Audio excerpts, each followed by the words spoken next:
Howdy guys, welcome back to another video, and today is Pokemon Day. It's kind of crazy to think that this franchise is 30 years old. I mean, I personally started in 2019 with Pokemon Sun. I was 14 at the time, very late to the party, but I ended up really liking the franchise a lot. And even though I'm not as up to date as some people are, or as obsessed, I think it's a pretty great franchise. Only took the world by storm and is still going strong 30 years later.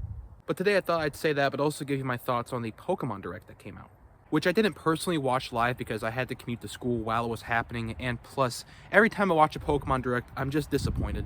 See, it's not like a Nintendo Direct where there's just like so many other things that could happen. No, in a Pokemon Direct, it's just Pokemon. And even though that sounds bad, it's really not.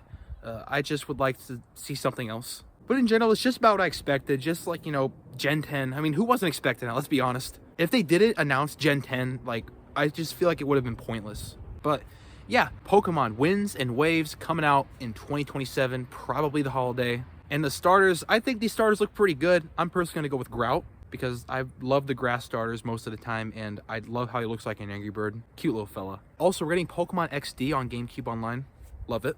More stuff about Pokemon Pokopia, which, you know what? Like, the more that this game has had time to like brew up until announcement, I've kind of, you know, grown a little bit closer to it. I might actually pick it up at launch. Pokemon mobile stuff, I wasn't really interested in that. In general, I'm just not that interested in mobile games. And we're also getting a Pikachu Game Boy plushie. Nice. I love the puke green of the Game Boy. And in general, I would just give the Pokemon Direct a solid like 7.5 out of 10. I mean, if it weren't for Gen 10, there would literally be no reason to tune into this thing. And I at least find it interesting that they decided to announce Pokemon Fire Red and Leaf Green ports like a week ahead. I get this kind of, you know, like build up excitement, but if they would have included that in a Direct, like announced it and released it on the same day, my rating would probably be like an 8.5, maybe a 9. And speaking of the Gen 1 remake ports, I did buy one. I was having trouble like deciding which one I wanted, so I did a poll on Instagram. It was overwhelmingly Fire Red. I asked a couple of friends, they all said Fire Red, so that's why I got Leaf Green.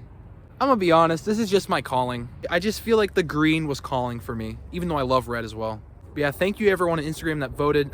Your vote meant nothing. And to cap off this video, I thought I would bring in a friend that hasn't been on this channel in a couple years. Pichu, do you have a couple words? Pichu. Right, and that's why you're not on the channel anymore.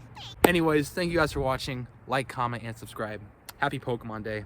See you guys in the next one. Bye.